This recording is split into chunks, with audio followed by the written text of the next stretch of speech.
Está entrando mucha gente. Listo, ahí está. Como estaba diciendo entonces, por la ausencia del presidente, como vicepresidente primero voy a dirigir este foro virtual, que es continuidad de una serie de almuerzos que comenzó en 1900. De manera que hemos afortunadamente superado la limitación que presentaba la pandemia y en realidad estamos haciendo reuniones más frecuentemente que los almuerzos que hacíamos en forma presencial, porque los almuerzos eran en general los miércoles, una sola vez por semana, y ahora estamos haciendo 2 o 3 reuniones de este tipo por semana. Hoy tenemos, no puedo decir un invitado, porque en realidad es un hombre del club, un socio que además ha ocupado cargos en distintos momentos, y además es un amigo, un colega de toda la vida. Pero a pesar de eso, para cumplir una formalidad voy a mencionar algunos hitos de su carrera profesional. Horacio Jaunarena ha sido, o es, mejor dicho, abogado graduado de la Universidad Nacional de Buenos Aires, profesor titular de la Cátedra de Educación Democrática en el Instituto del Profesorado en Pergamino, profesor titular de la Escuela de Posgrado de la Universidad de El Salvador, ha sido subsecretario, secretario y ministro de Defensa en distintos momentos, fue diputado nacional, es director del Instituto de Defensa de la Universidad de Belgrano, director del Instituto de Filosofía Política e Historia Política de la Academia Nacional de Ciencias Morales y Políticas, donde además es vicepresidente.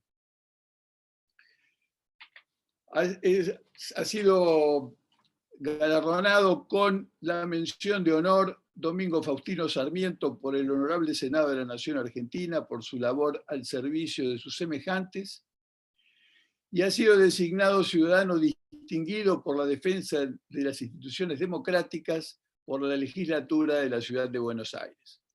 Hoy nos va a hablar de la defensa en la Argentina, y le doy entonces la palabra a Horacio Jaunarena. Bueno, muchas gracias, Carlos. Como bien dijiste vos, nos une una larguísima amistad, lo cual no significa que seamos viejos, pero de alguna manera es una amistad larga.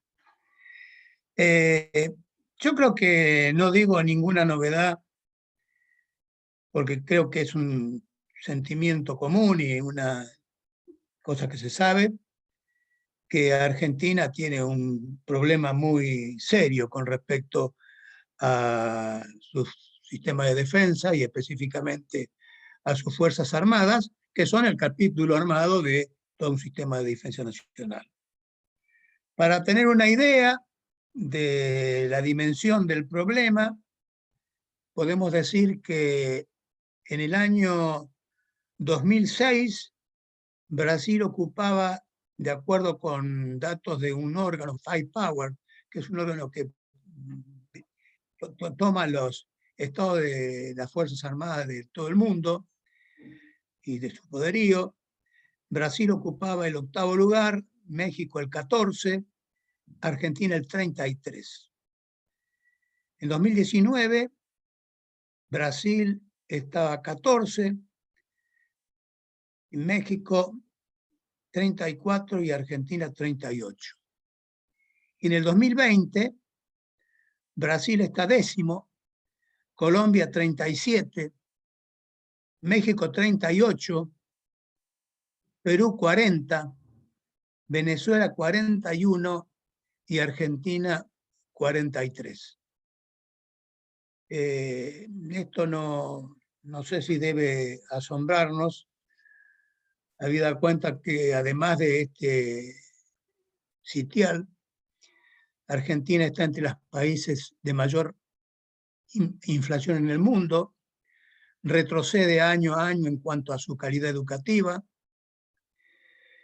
tiene una de las mayores presiones impositivas del mundo sobre sus ciudadanos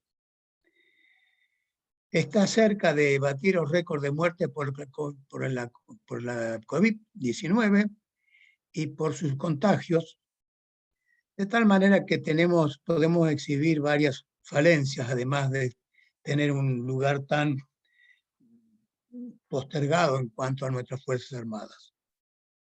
Podríamos preguntarnos, a lo mejor tiene cierta racionalidad el hecho de que no tengamos Fuerzas Armadas prácticamente si no hubiera problemas en el mundo. Pero lamentablemente no es un mundo sin problemas y tampoco es una Argentina sin problemas.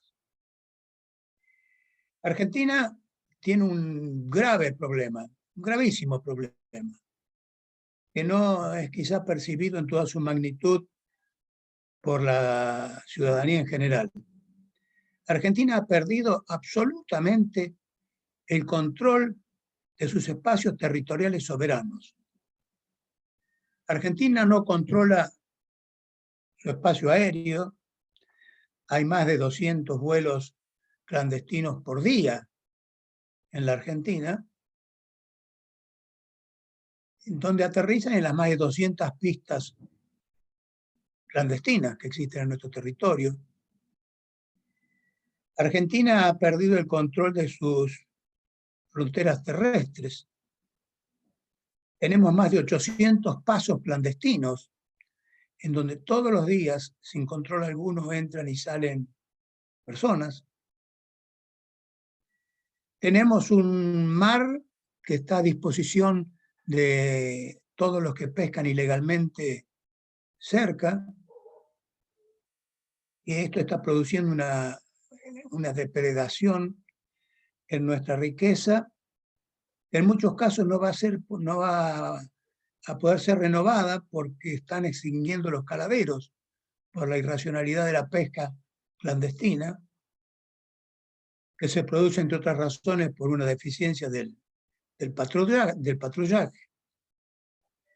Hace pocos días, a lo mejor ustedes lo habrán leído, no tuvo demasiada difusión, la Armada chilena detectó el pase de 30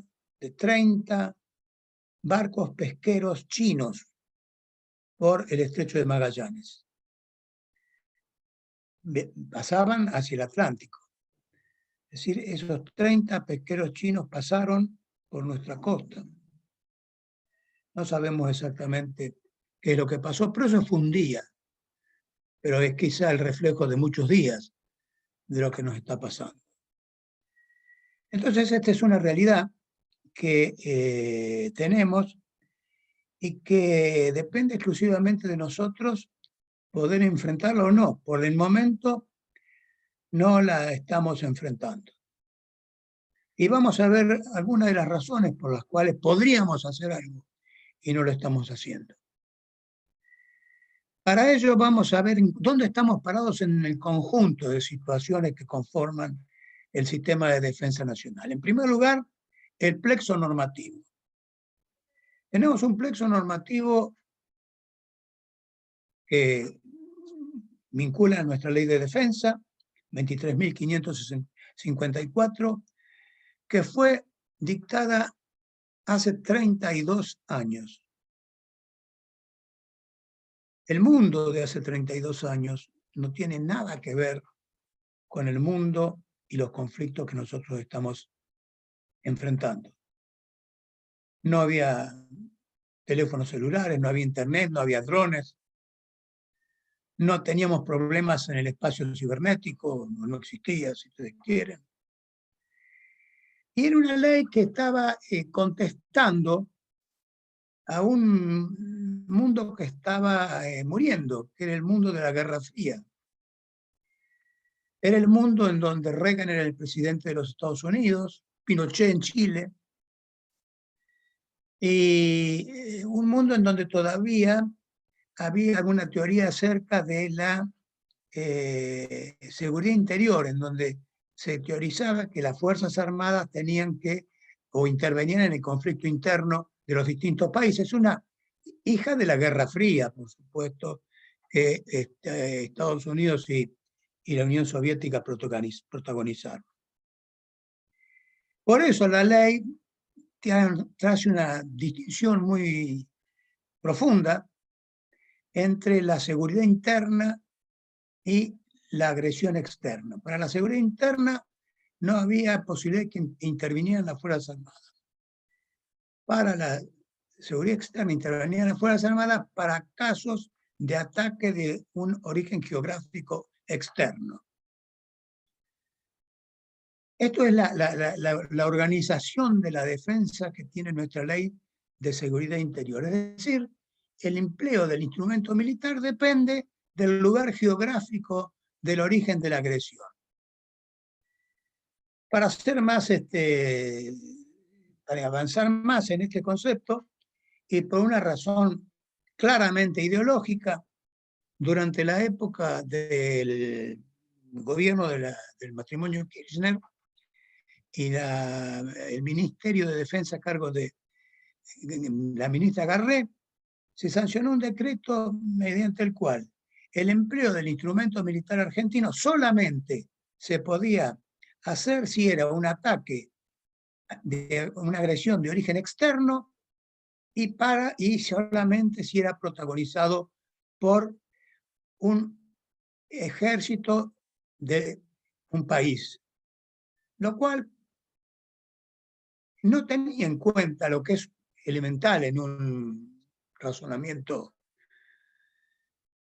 de principios, que la respuesta a una agresión no tiene que ver con el lugar geográfico de donde venga la agresión, sino que las características que la agresión tiene.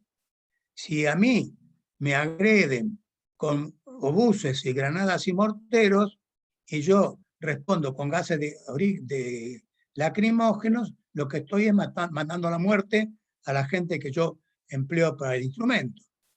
Es decir, tenemos una ley absolutamente obsoleta en sus previsiones que trae consecuencias que enseguida consecuencias prácticas que enseguida vamos a ver.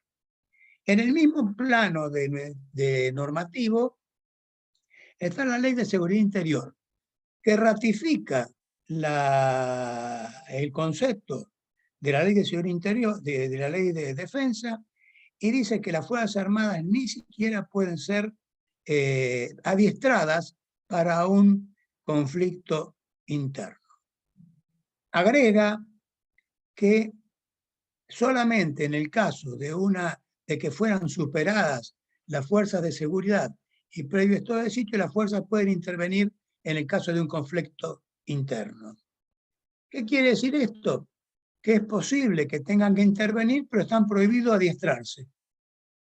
Cualquier persona que razone elementalmente se da cuenta que lo peor que puede hacer alguien es utilizar un elemento en un conflicto para el cual no está entrenado para hacerlo.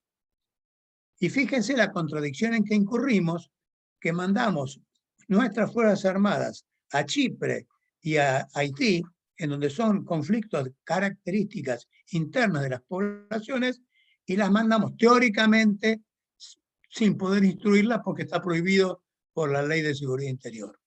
Esto sea como al estilo argentino, lo atamos con alambre y creamos un centro de adiestramiento para este tipo de conflictos en donde se hace lo que prohíbe la ley que se haga. En definitiva, es el problema que tenemos cuando las leyes no funcionan en el tiempo que debieran funcionar. Vamos a ir a un problema vinculado con esto, que es hacer alguna referencia al problema presupuestario. Es el segundo elemento. El primer elemento tenemos el plexo normativo, el segundo elemento es el sostén presupuestario de nuestro sistema de defensa. O sea que si estamos pensando en la seguridad de nuestro futuro, tenemos que pensar en modernizar nuestro esquema normativo. Vamos al esquema del presupuesto.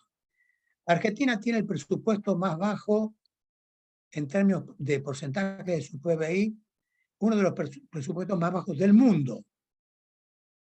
El último proyecto de presupuesto el que está ahora, el que ha sido enviado al Congreso para su tratamiento, que en realidad no es un presupuesto, es una película de ciencia ficción, porque nadie cree que ese presupuesto va a tener alguna vinculación con la realidad de nuestra economía. Pero puede servir para orientar, para sentir cuál es la orientación política de quienes hacen el presupuesto. El presupuesto para el año 2021 es el 0.7% de nuestro PBI. Normalmente los países de la región están alrededor del 1.5%, en el mundo entre el 1.5 y el 2. Nosotros estamos en el 0.7 de nuestro PBI. A moneda constante, el presupuesto que se ha enviado es un 12% más bajo que el presupuesto del año actual. Y de los rubros que este presupuesto tiene, el único, mejor dicho, uno de los dos únicos ítems que aumentan su monto es el que se dedica al ministerio, es decir, a la burocracia, que representa un aumento de 1.349 millones de pesos. El ejército argentino disminuye su presupuesto en 11.800 millones de pesos. La Armada disminuye su presupuesto en 7.700 millones de pesos. La Fuerza Aérea disminuye su presupuesto en 1.897.000 millones de pesos. Y el Estado Mayor Conjunto sí tiene una suma que asciende a más 591 millones de pesos. Es decir, todas las fuerzas reciben menos del presupuesto que tenían, salvo el ministerio en la parte burocrática que aumenta en 1.300 millones de pesos. Pero aparte de esto,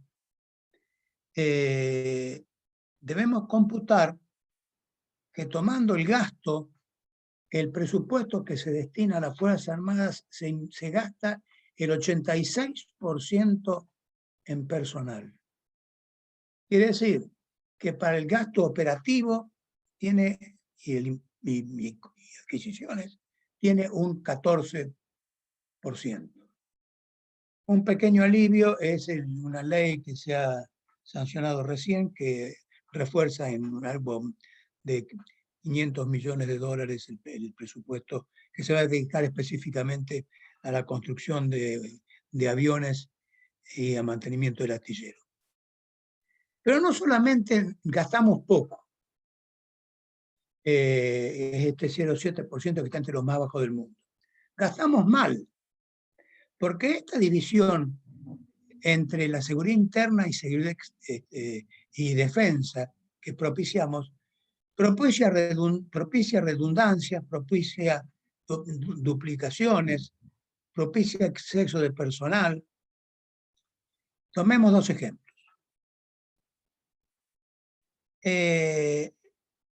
Los únicos países de América que tienen la prefectura separada de la Armada son los Estados Unidos, que obviamente tienen una armada oceánica y un servicio de guardacosta, que son lo que es la prefectura, y la Argentina. Todos los demás países de la región y de América, la prefectura depende o está dentro de la Armada. Bueno, ¿qué significa esto?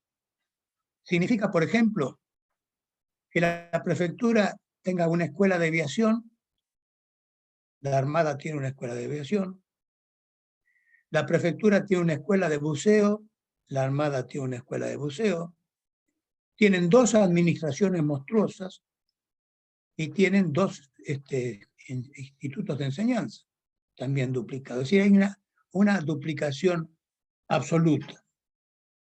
Y yo les voy a leer, para que tengan una idea de lo que estamos hablando, una comparación para reforzar esta idea de que estamos gastando mal.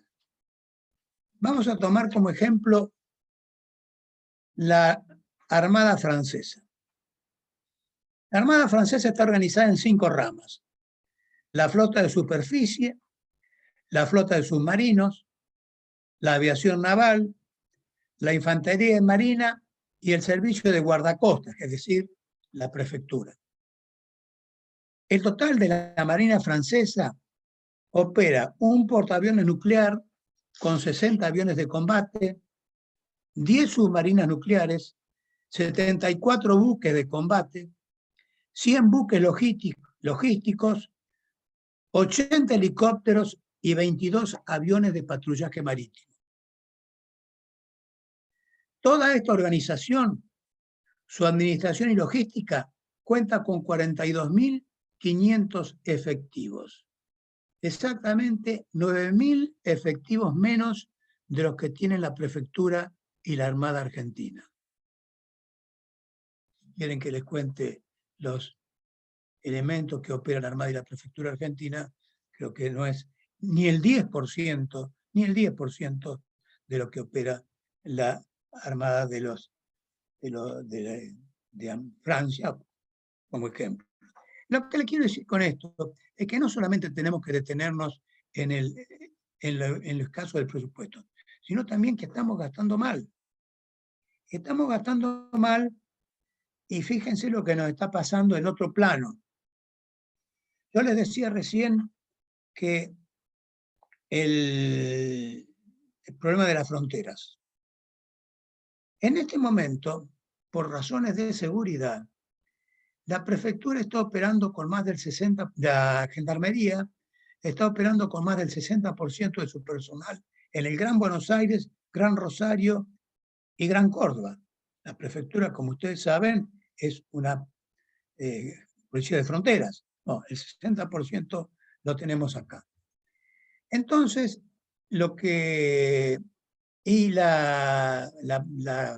nuestro mar, que está ausente de patrullaje, opera sin coordinar los pocos elementos que tiene la prefectura con los pocos elementos que tiene la Armada.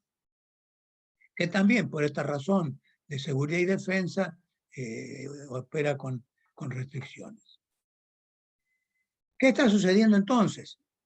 Lentamente, el ejército, y con una razonabilidad, está yendo a operar, a auxiliar con este problema de las fronteras.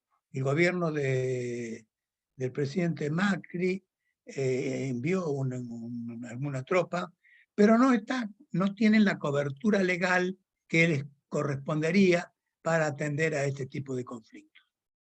Situación parecida.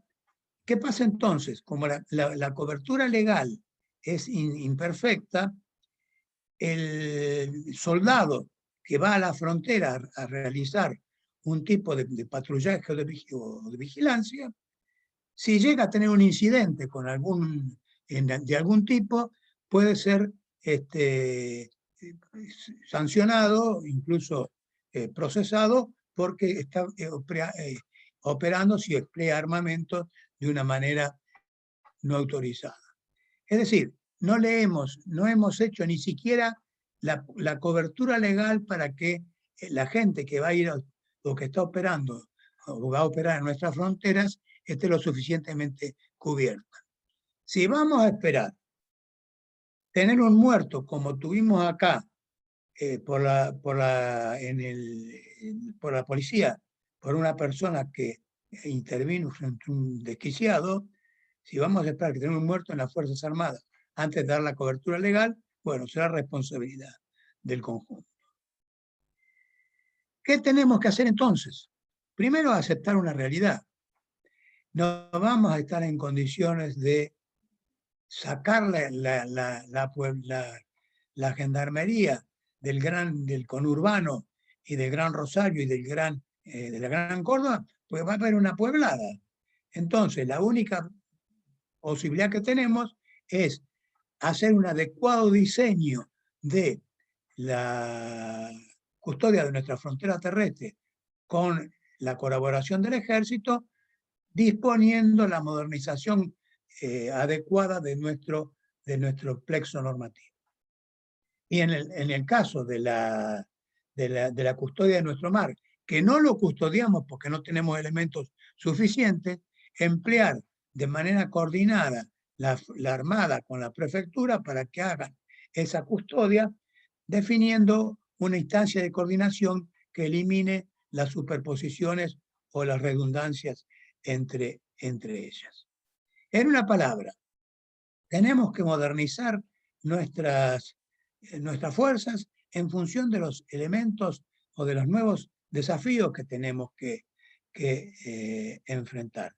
Y asumir también como una realidad lo que está pasando a nuestros ojos, que está interviniendo el ejército en el tema del COVID-19 de una manera que lo está haciendo porque no hay ninguna otra agencia que lo pueda hacer.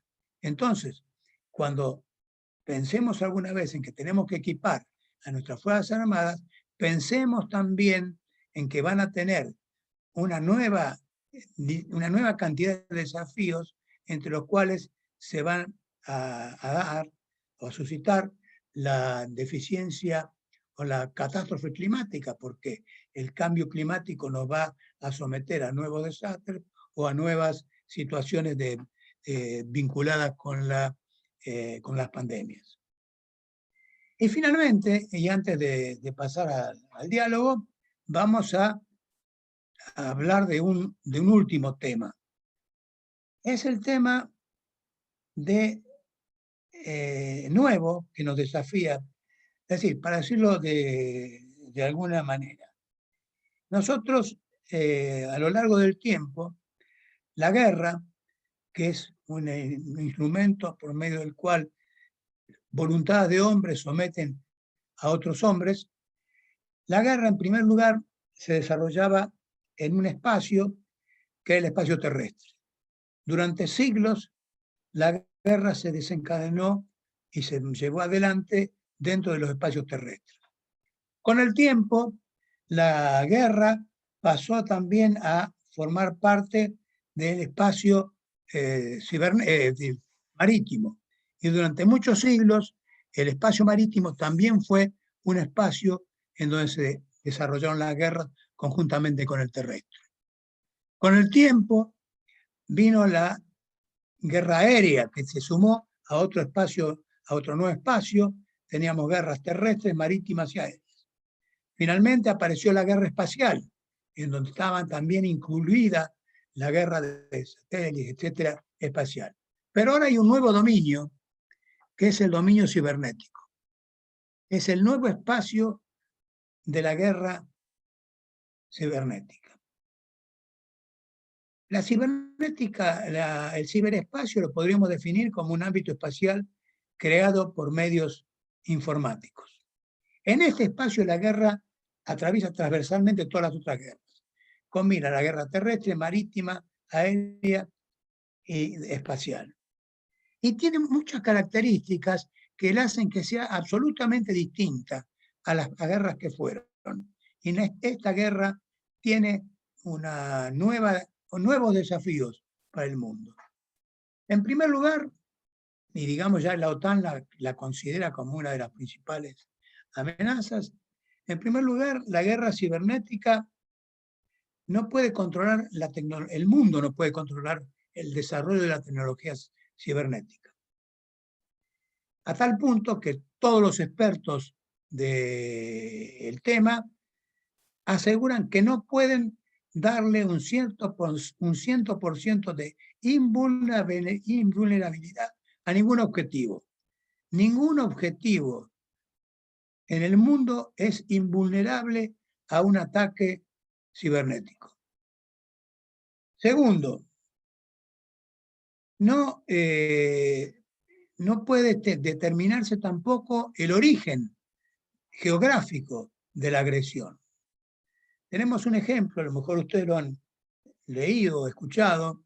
En el año 2007, Estonia dispuso el traslado de una estatua de un soldado ruso del tiempo de la dominación rusa en Estonia, dispuso el traslado del soldado ruso a otro lugar y no en el lugar de privilegio que estaba. Como consecuencia de eso, produjo un incidente y durante 10 días Estonia sufrió los ataques a sus sistemas financieros, a sus sistemas de electricidad, a todos sus sistemas de comunicaciones, y fue el daño que le produjo a Estonia ese ataque cibernético es mayor que el daño que le pudo haber producido un bombardeo. Nunca todavía se sospecha, pero nunca se pudo saber exactamente de dónde vino el ataque y quién lo generó.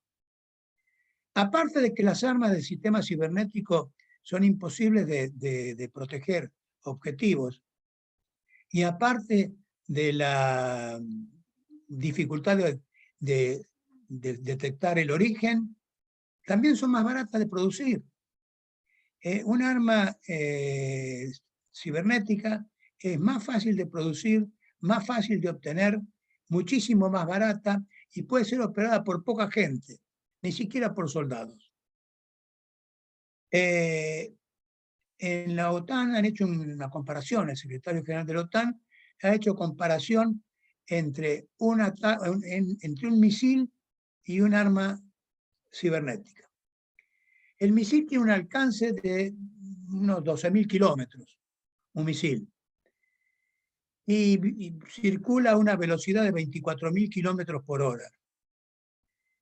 El arma cibernética circula a 297.000 kilómetros por hora y su alcance es ilimitado.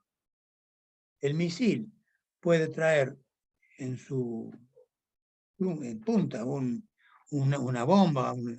El ataque cibernético produce toda una invasión de una computadora o de un sistema integral.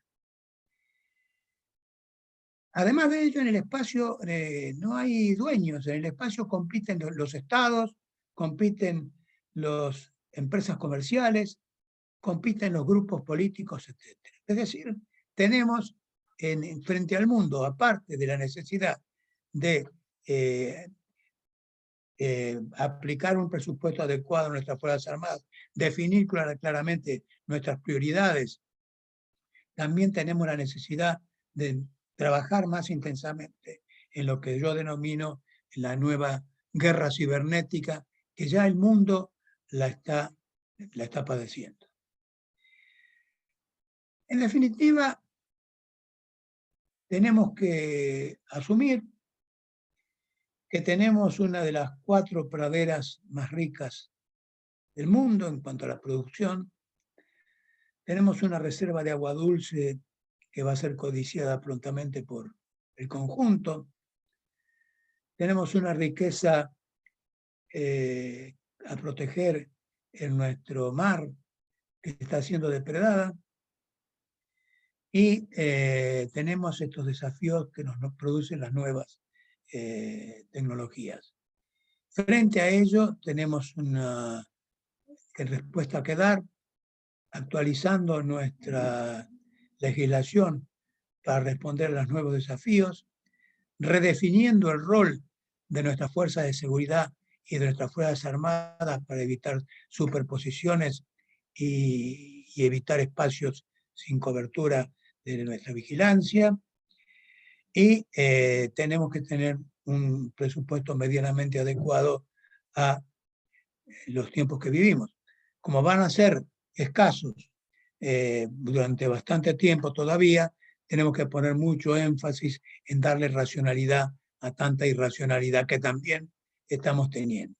Finalmente, en el tema de las remuneraciones, digamos que el personal de nuestras Fuerzas Armadas es el personal que está en la base de las remuneraciones.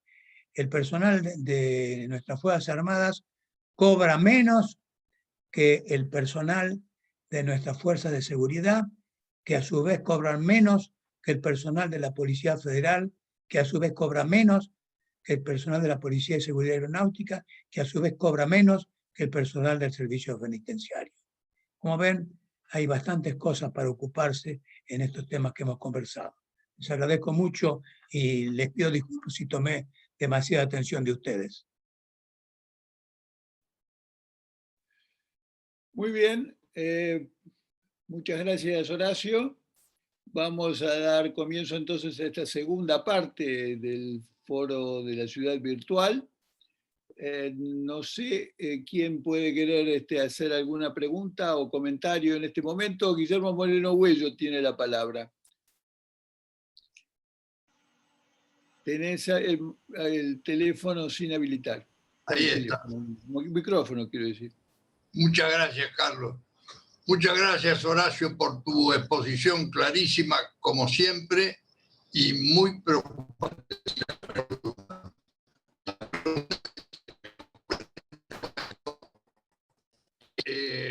Si hubiera disposición para cambiar, ¿qué propondrías vos? ¿Arreglar primero el nexo normativo, como lo has llamado, o la provisión económica de los presupuestos? No sé si soy claro en la pregunta. Sí, no creo que sean el y, el o. A lo mejor tenemos que trabajar en las dos líneas. Pero primero que todo, lo que tenemos que definir claramente son el tipo de conflictos que vamos a tener que enfrentar en el futuro para adaptar nuestra fuerza a un diseño para ello. Es decir, voy a ser burdo. Si yo quiero diseñar un elemento que me lleve de acá a Rosario, voy a diseñar algo que se parezca a un auto. Si yo voy a diseñar un elemento que vaya a sembrar soja, voy a diseñar algo parecido a un arado. Ahora, si yo te encargo a vos que diseñe un elemento y no te digo para qué, va a ser muy difícil que vos me lo puedas resolver. En definitiva, creo que tenemos que tener claro hacia dónde apuntamos con nuestras fuerzas, tener claro nuestras prioridades y luego tener una racionalidad en cuanto a la aplicación del presupuesto, que ya tenemos que asumir que va a ser escaso porque la pobreza argentina, no quiero ser pesimista, pero no creo que se pueda subvencionar en 10 minutos. Entonces, primero, redefinir objetivos. Segundo, asignar el presupuesto mínimo, tratando de terminar con todas estas redundancias, porque todas estas redundancias se han generado, incluso muchas de ellas, aún con una escasez presupuestaria. Si se han inventado algunas cosas, por ejemplo, la escuela de aviación de la prefectura se inventó. No te cuento cuántos aviones tiene cada uno para tener una escuela distinta. La escuela de buceo también se generó. Después, es decir, en vez de reducir, duplicamos, pese a la pobreza. Entonces, tenemos que tener racionalidad en el presupuesto y una clara definición de lo que nos va a pasar para adaptar la ley a lo que tenemos que llevar adelante. Pero y además de todo esto, lo que yo creo es que, dada la peculiar forma de ser de los argentinos, si no tenemos consensos legislativos de las fuerzas políticas que participan de él, no tenemos solución. Si no tenemos políticas de Estado, si no asumimos a la defensa como una política de Estado, lamentablemente las soluciones no van a venir. En este momento está pasando les comento, está pasando un hecho que por lo menos no tiene precedentes. El Ministerio de Defensa ha armado una comisión en el cual están representados la mayoría y minoría del Senado y de la Cámara de Diputados, las mayorías políticas y las minorías, dos ministros, que son Nilda Garré y yo, y el personal de las Fuerzas Armadas y personal del Ministerio de Defensa, para tratar la modernización de la ley de personal militar y de la reglamentación de la ley de reestructuración. Este es un primer paso, veremos qué resultados tiene y si es posible que que tengamos consensos entre quienes estamos concurriendo. Vamos a hacer un gran esfuerzo.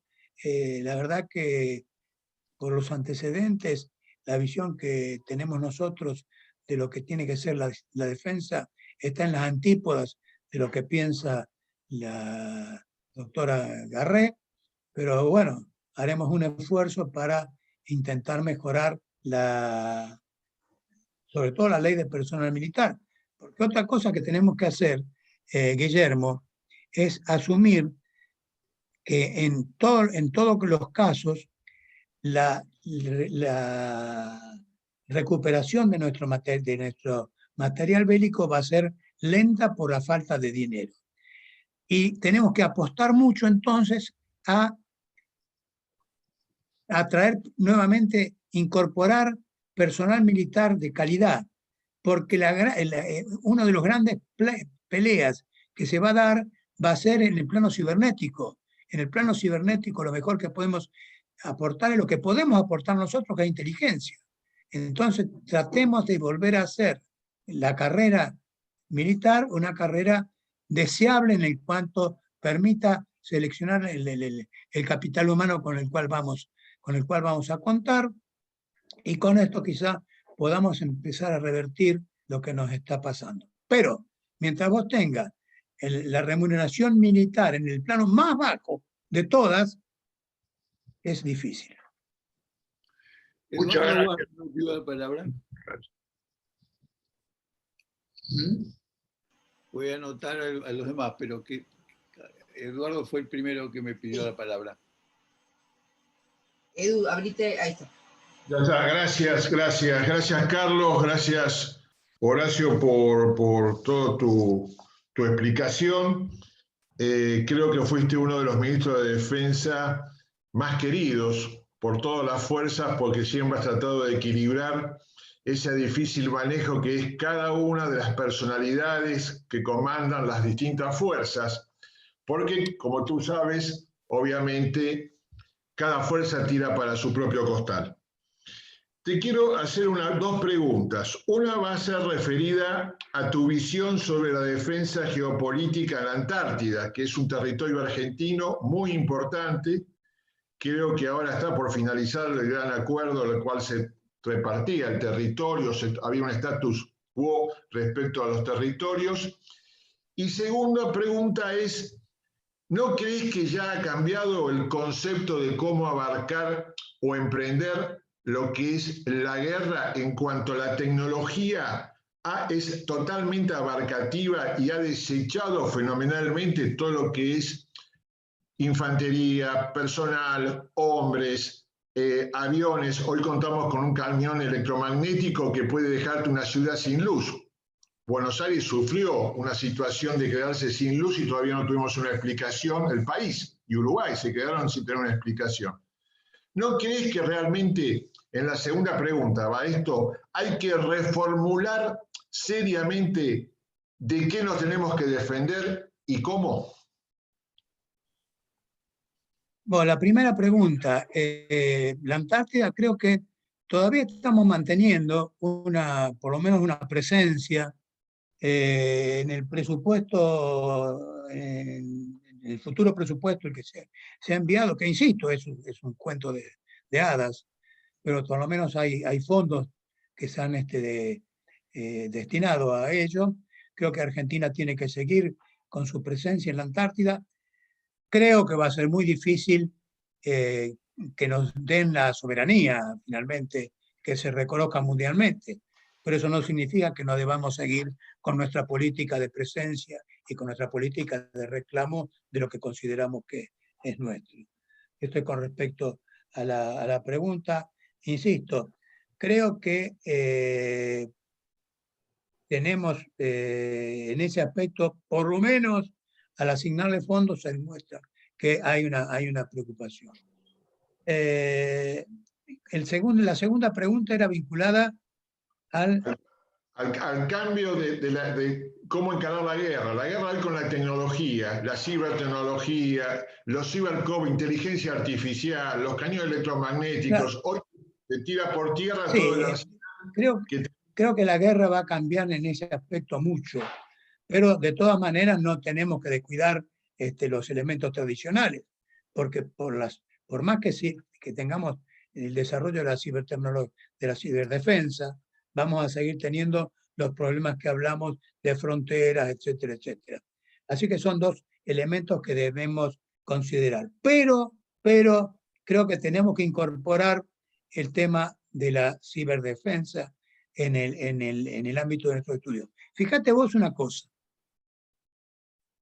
cómo resulta en cierto modo una paradoja, pero en alguna medida el desarrollo de la ciberdefensa, de la ciberguerra, de alguna manera iguala en muchos aspectos a países que desde otro punto de vista tienen absolutamente diferencia en cuanto a su al poderío de su sistema de defensa. Hay un hecho, si ustedes, no sé si se acuerdan, hace un par de años, uno o 2 años, Sony hizo una película en la cual se tomaba en solfa y se ridiculizaba al jefe de Corea del Norte. Corea del Norte está por estrenarse esa película en Estados Unidos. Corea del Norte advirtió que esto lo consideraban una grave ofensa y dio a entender que podía tomar represalias. Corea del Norte, aparte de su tecnología en materia nuclear, etc., ha desarrollado una importantísima capacidad en el tema de la guerra cibernética. Tuvo que intervenir Obama y no se proyectó la película, previendo precisamente lo que podía llegar a suceder si lanzaba un ataque cibernético Corea del Norte. Por aquello que te dije, que es imposible tener una vulnerabilidad absoluta en cuanto absoluta en cuanto a los objetivos. Entonces, la guerra cibernética, a la cual tenemos que capacitarnos, es una alternativa que tenemos que considerar. Jorge Sábato, Jorjón Sábato, no Jorge que fue ministro de Educación, sino un primo que lo antecedió, tenía una teoría que decía que Argentina tenía que, para salir desde el estancamiento y del atraso, tenía que recurrir a una de sus capacidades, que era la inventiva y la inteligencia. Y que eso era lo que podía salvar a Argentina en cuanto a sus desarrollos tecnológicos que le iban a dar la salida a toda su postergación. Bueno, en este caso se me ocurre que trabajar en la cibernética es una manera de superar momentos de postergación que estamos teniendo en el ámbito de defensa. No se agota, digo, pero sí tengamos en cuenta que puede ser un elemento interesante. Por lo pronto tendríamos que estar trabajando en ver cómo está organizado. En este momento se ha generado un departamento de cibernética en el Estado Mayor Conjunto. Cada fuerza tiene un ámbito cibernético. Entonces tenemos cibernético en Gendarmería, cibernético en Prefectura, cibernético en la Policía Federal, cibernético en la Armada, cibernético en la Fuerza Aérea, cibernético en el Ejército. Y se me ocurre que si alguna vez nos dedicamos a coordinar un poco esfuerzos, vamos a tener mayor éxito. Gracias. Lo tengo a Jorge Ausina y después a Roberto Ausal. Papá, sacate el micrófono, por favor. Abajo a la izquierda, vamos.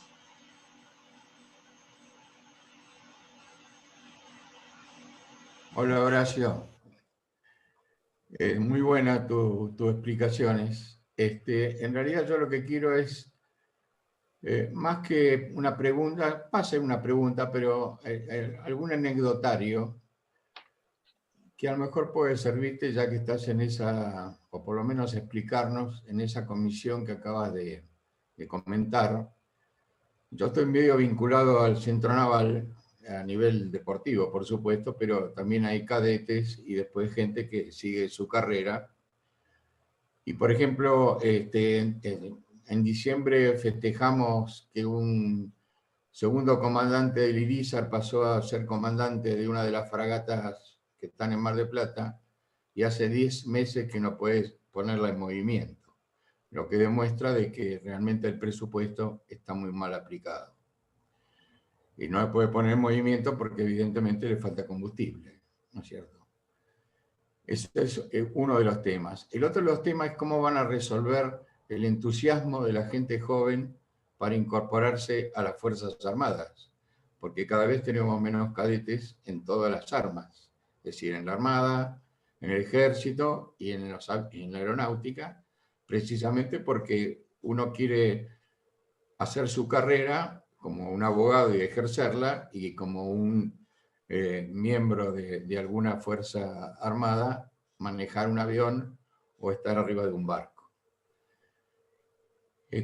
Así que digamos, no es una pregunta en sí, la pregunta sería mucho más picante si me gustaría que me explicaras cuál es tu opinión con respecto a Lara San Juan, si fue un problema presupuestario o un problema de conducción.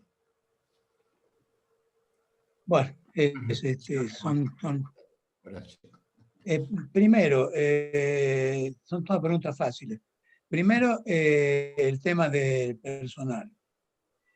Lo que estás señalando es cierto, es decir, nosotros teníamos más o menos una media de 5 o 6 postulantes por cada vacante. Estoy hablando de hace 15 años. Y en este momento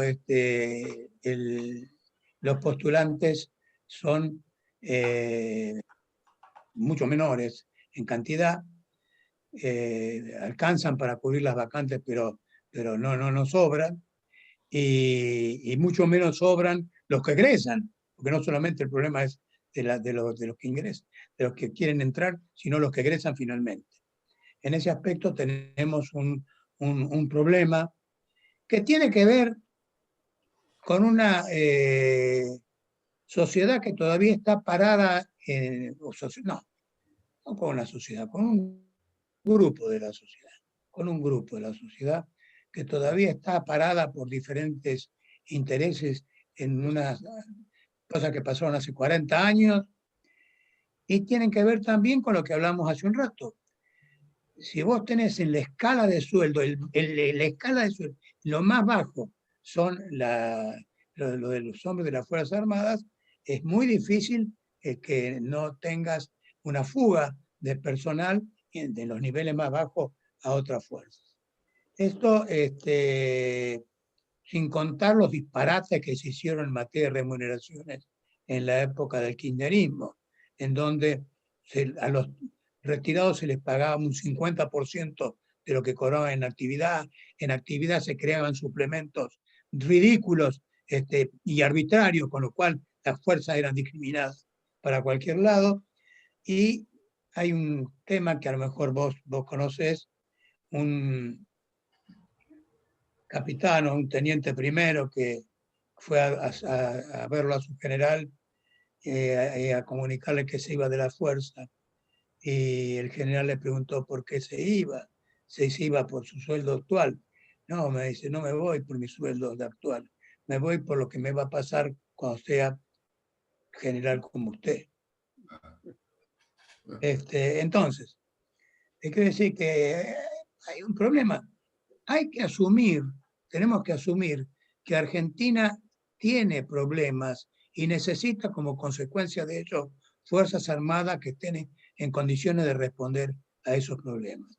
Y además un diseño que le permita también superar las vulnerabilidades que tenemos, avanzando también a tratar de encontrar sistemas de defensa regional con Chile, con Brasil, etc. Mientras no hagamos esto, estamos en la buena de Dios. Estamos en la buena de Dios con una dificultad enorme, que es la que dijimos hace un rato. Nos van a extinguir los caladeros. Nos van a extinguir los caladeros, y entonces nuestros hijos no van a tener la riqueza que nosotros estamos dilapidando. Con respecto al Ara San Juan, mira, yo no puedo tener una opinión definitiva porque no me consta. Lo que sí te puedo decir, algo que tiene que ver con mi experiencia. Cuando nosotros éramos gobiernos allá por el año 84, 85, en la época de Alfonsín, yo fui a buscarlo al Ara San Juan, bueno, lo entregaron en ese tiempo a Alemania. Pero cuando, ustedes no sé si se acuerdan, en la época del proceso militar se habían comprado los kits para armar los submarinos, un par de submarinos acá en la Argentina. Y vinieron los kits y empezaron a hacerse, o intentar hacer los submarinos en Argentina. Y uno de los grandes problemas que teníamos, era que no teníamos soldadores que dominaran, porque es muy complejo. La soldadura del submarino es muy complejo por las presiones que soporta cuando se va de inmersión. Entonces necesitas soldadores de gran experiencia y el material correspondiente para que ese submarino funcione adecuadamente. Ese submarino fue sometido a reparación de segunda, no sé cómo le dicen, acá en Argentina. No sé con qué soldadores, cómo se hizo todo eso. Pero lo que sí sé es que cuando nosotros quisimos avanzar en el tema de los submarinos, teníamos un gran problema para las soldaduras. El resto, sería muy de mi parte arriesgado decir que la desgracia se produjo por falta de mantenimiento. No lo sé. Te puedo dar estos elementos y conjuntamente creo que hubo un error humano por lo que he podido reconstruir cuando el capitán dispone, porque ¿qué estaba pasando? Estaba navegando en superficie con una condición de navegación prácticamente imposible por la tormenta. Y el problema que tenían que si hacían, o sea, tenían el terrible problema de que en superficie casi no podían navegar porque ya la tripulación estaba al límite de su aguante. Y si se sumergían tenían el problema porque habían tenido filtraciones. Entonces el capitán resolvió correr el riesgo. Pero bueno, es lo poco que podemos reconstruir. De todas maneras, no podemos desconocer que con las asignaciones presupuestarias que hicimos alusión, y si el 96% se gasta en personal, la posibilidad de gastar en mantenimiento es sin perjuicio de las cosas que hacemos. Por ejemplo, dispusimos la reparación del rompehielos en la Argentina y gastamos lo que nos hubiera permitido comprar 2 rompehielos nuevos, por ejemplo. Bueno, así estamos. Roberto Usal.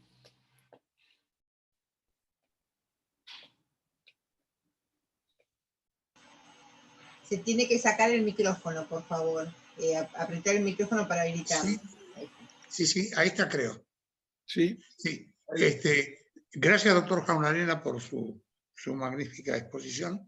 Yo quería aprovechar este entorno tan propicio y con una potencialidad que yo creo que es notable para someter a su consideración y a consideración de los presentes 4 aspectos. El primero de ellos,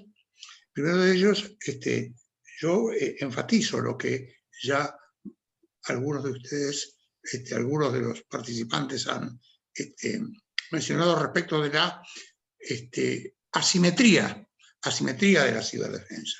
Es decir, no necesariamente se necesita ser una gran potencia económica para ser una ciberpotencia.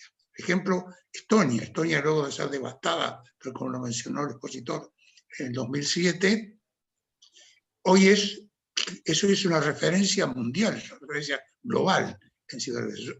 Todo lo que se hace en Estonia puede ser tomado como modelo, y es un país pequeño en extensión, pequeño en su Producto Bruto Interno, pequeño en su cantidad de habitantes. Así, esa simetría yo creo que deberíamos aprovecharla, ese potencial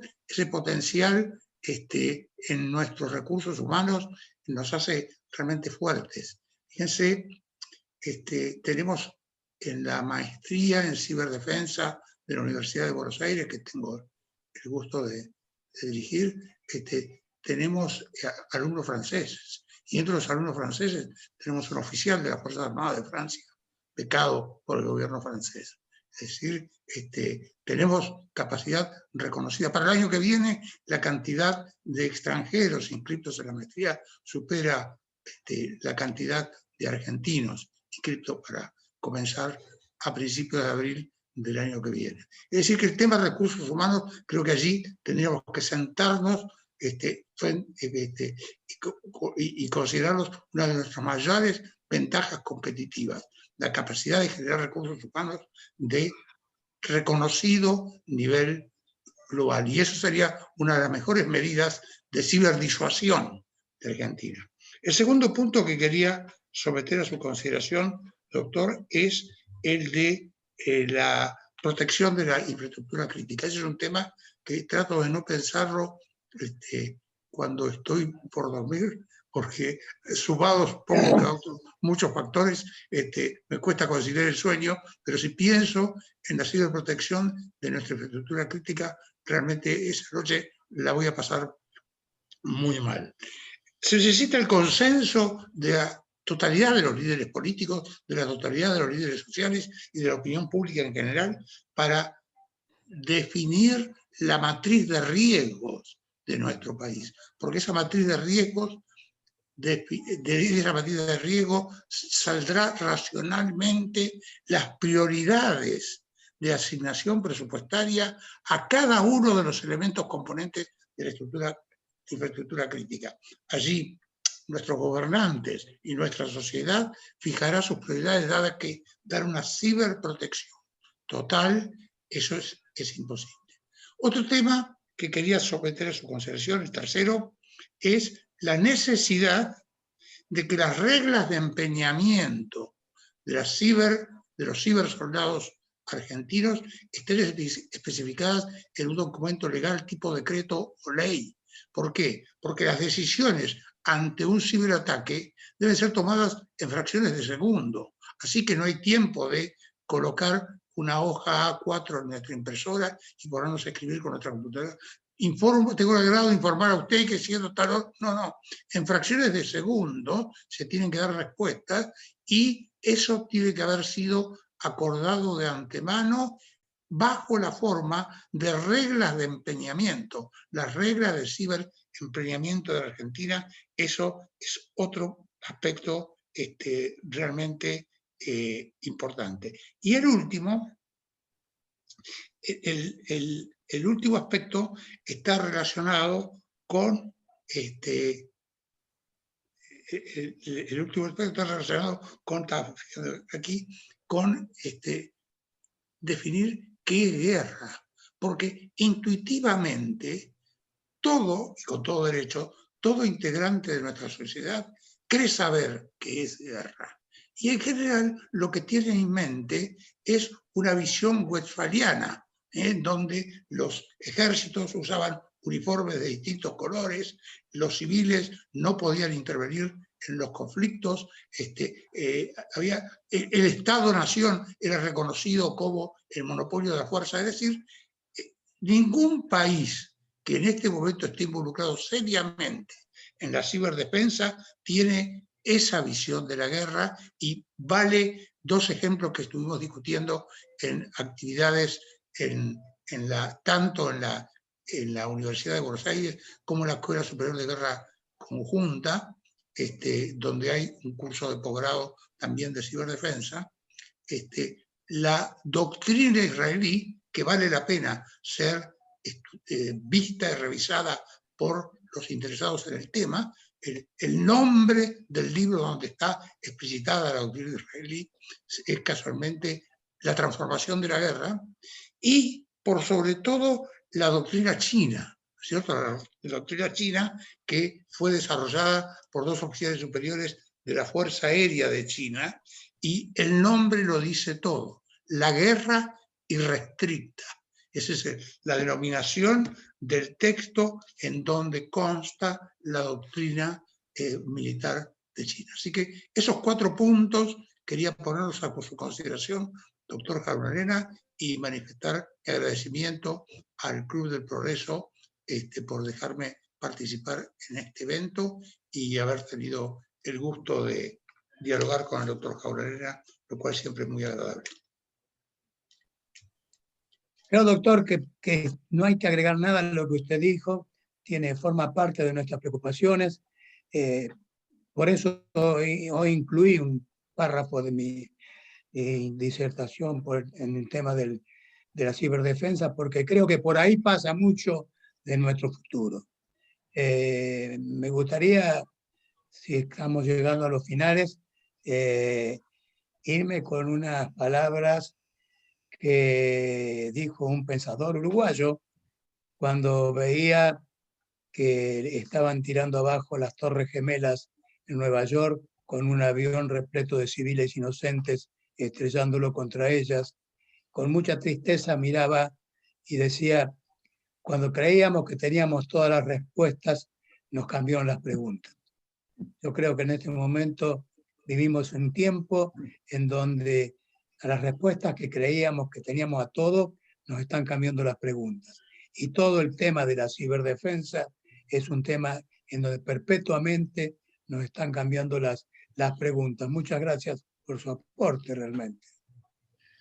Horacio, ahora voy a, por un lado, hacer yo un par de comentarios o preguntas, y además tengo un texto que leer que dejó Juan Fleming.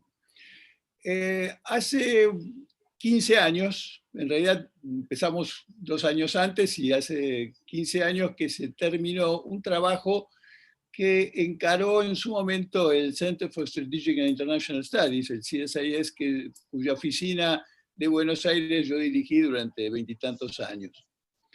Ese estudio se realizó simultáneamente durante 2 años en Brasil, la Argentina y Chile y Estados Unidos, y las conclusiones se presentaron en el Congreso de Estados Unidos. Y allí básicamente lo que se trató de detectar eran los que iban a ser los nuevos desafíos. Por eso es tan importante lo que vos dijiste de que hay que determinar cuáles son los escenarios en los cuales puede ser obligatorio estar preparados para actuar. En ese momento, por ejemplo, se hablaba de la depredación de recursos, que no necesariamente la produce otro Estado, sino que lo producen grupos privados. La depredación de la pesca, por ejemplo, es un caso concreto donde el enemigo, digamos, el que viola nuestra soberanía, no es un Estado extranjero. Lo mismo pasa con el crimen organizado, el narcotráfico. Todos esos desafíos no presentan un enemigo westfaliano, como decía Usal recién. Esas conclusiones se han ido haciendo cada vez más complejas porque aparecen además todos estos temas cibernéticos, donde la Argentina debería estar especialmente preparados, porque tenemos incluso algunas grandes empresas privadas que se han destacado en el mundo desarrollando tecnologías relacionadas con la cuarta revolución industrial, con las nuevas tecnologías que esta revolución están produciendo. Y entonces mi pregunta es, ¿alguna vez se consideró la posibilidad, como hacen otros países, de utilizar esos recursos humanos que están ya organizados en empresas privadas? Porque otros estados, cuando tienen un problema que resolver, recurren también al sector privado y los contratan para fines específicos. Aquí parecería que si no desarrollamos cadetes con capacidad cibernética y hacen toda su carrera, no vamos a poder desarrollarlo nunca porque todo tiene que hacerlo el Estado. Sí, yo que conozca no se ha hecho nada en eso. Sí lo ha hecho Brasil, por ejemplo. Brasil ha asociado a una compañía privada para los desarrollos cibernéticos. En la Argentina no sé si lo han hecho, yo no lo conozco. Creo que estamos en una etapa de concientización del problema. Brasil lo ha hecho y creo que es un tema que vale la pena ocuparse, porque cuando Brasil lo hace sabiendo de sus propias limitaciones si se encierra en una burbuja estatal, ¿no es cierto? Así que creo que es un tema para analizarlo, pero yo no descartaría la necesidad de acuerdos privados en este tema. Te digo, para tu gobierno, me voy un poco del tema, con el tema de la Big Data. La Big Data, como ustedes saben, es una capacidad que tenemos ahora la humanidad en recurrir, en completar multitud de información sobre una persona en un brevísimo tiempo y a partir de ahí usar todos los elementos que nos dan noticias de su personalidad, como el uso de tarjetas de crédito, teléfonos, etcétera, etcétera, para de alguna manera direccionar después su comportamiento, que de alguna forma puede ser, por ejemplo, para votar en una elección. Bueno, te digo para que sepas que no estamos tan lejos de nada, que hace un par de años atrás, no más de 2, en el Parlamento inglés hubo una interpelación a una empresa y en el medio de esa interpelación la empresa confesó que había intervenido en la Argentina en esos días. Así que ya estamos aproximándonos a los grandes desafíos. Bueno, aquí tenemos presentes en este momento a grandes expertos. Yo estoy haciendo un curso que está llevando a cabo la Academia Nacional de Ciencias de Buenos Aires, que dirige el profesor Antonio Martino, que está escuchándote en este momento, y el doctor Usal es también una eminencia en el tema. Así que sí, conocíamos ese caso, lo hemos visto en el curso que dirige Martino. Yo estoy aprendiendo, pero dedicando mucho tiempo. Todos los miércoles tenemos durante varios meses hasta fin de año, y supongo que haremos un trabajo. Y vos sabés que en la academia yo me presenté justamente con un estudio sobre la cuarta revolución industrial y el impacto que iba a tener estas nuevas tecnologías en el derecho. Sí, me imagino. Bueno, voy a leer lo que dice Fleming. Se despide porque tiene que irse y entonces dice: es imposible disimular o disminuir la trascendencia de los temas de defensa que ha planteado usted. Van en ellos nuestra continuidad como Estado y Nación. Hago votos porque sus ideas y valores predominen en el comité al que usted nos honra integrando.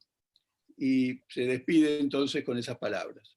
No sé si alguien más quiere decir algo más o agregar alguna cosa. Le doy la palabra a Julio Fumagalli y con él terminaríamos porque creo que ya estamos llegando al límite de tiempo que habitualmente dedicamos a estas reuniones. Adelante, Julio. Muchísimas gracias. Muy buenas tardes, doctor. Mi consulta es si en el actual contexto y un poco mirando, siempre se piensa en el o, ¿no? Una cosa o la otra. En el caso de la defensa, usted muy bien lo han marcado otros colegas, en la depredación de los recursos, lo ha mencionado Carlos. Si uno no puede empezar a sumar en términos de la protección del recurso, los recursos que esto puede generar, autofinanciar el desarrollo y el financiamiento de la puesta en condiciones del equipo y, por supuesto, su operación. Y otra pregunta es, vista la actual situación del país, si inspirándonos en el proyecto de la industria de la defensa, que ha sido clave para el desarrollo económico e industrial del país, si no se puede volver a resignificar y aprovecharla como para generar recursos genuinos para financiar una buena defensa. Gracias. Sí, lo segundo estoy de acuerdo, es decir, creo que hay que volver a repotenciarlo. Lo que existe también, no nos engañemos, son estructuras que dificultan mucho la eficiencia por los costos que tienen nuestras industrias, por una cantidad de cuestiones de gestión que han llevado a que la productividad sea baja, no es. Es decir, nosotros, por ejemplo, tendríamos que tener algún tipo de... Es decir, Brasil ha desarrollado muchísimo toda la industria vinculada con el militar y está exportando más de 1.200 millones de dólares por año de elementos de las Fuerzas Armadas, y ahí tendríamos nosotros quizá una posibilidad de buscar fórmulas de asociación que nos permitan evolucionar, pero tenemos que trabajar mucho para darle mucha mayor eficiencia y productividad, que están, por razones gremiales, etcétera, etcétera, están fuera o por lo menos estaban, por lo menos hasta hace un tiempo, fuera de posibilidad de competir. Pero entiendo que es una industria que tenemos que sostener. Creo que ahí también tendríamos que tener una política como la que tiene Brasil. Brasil, cuando compra, exige transferencia tecnológica. Es una manera que tienen, que creo que tendríamos que tener nosotros en consideración con respecto a ello. No sé, con respecto a su primera pregunta. ¿Quedó algo pendiente? Si no, daría por terminado esta reunión. La pregunta era, hoy se mencionó de la escasez de recursos para financiar el combustible, para desplazar las unidades, la protección de un tema tan crítico como es el mar argentino, si a través de un adecuado y debido patrullaje no se pueden obtener recursos a partir de las multas a aquellos que están pescando ilegalmente para financiar genuinamente el desplazamiento y puesta en condiciones de estas unidades. Y sí, mire, nosotros calculamos que lo que perdemos por dejar que nos depreden nuestro mar y nosotros no explotemos como para exportar nosotros, estamos perdiendo más de 1.000 millones de dólares por año. Así que si se hubiera un adecuado patrullaje, tendríamos una interesante posibilidad de obtener recursos. Lamentablemente, la única experiencia que tengo presente ahora es en el hundimiento de un pesquero hace un par de años atrás, que fue interesante porque se hundió el pesquero, pero se salvaron toda la tripulación y todos, no hubo que padecer una sola víctima, pero el barco se hundió, con lo cual no pudo comprobarse nunca la infracción y nos perdimos ahí una cantidad de recursos que podríamos haber tenido, multas por la empresa. Pero bueno, creo que lo que usted señala es importante.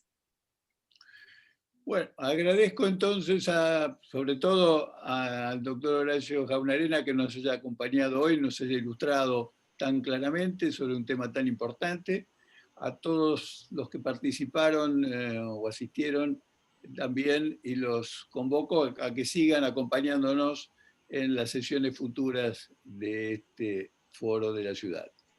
Muchas gracias. Perdón.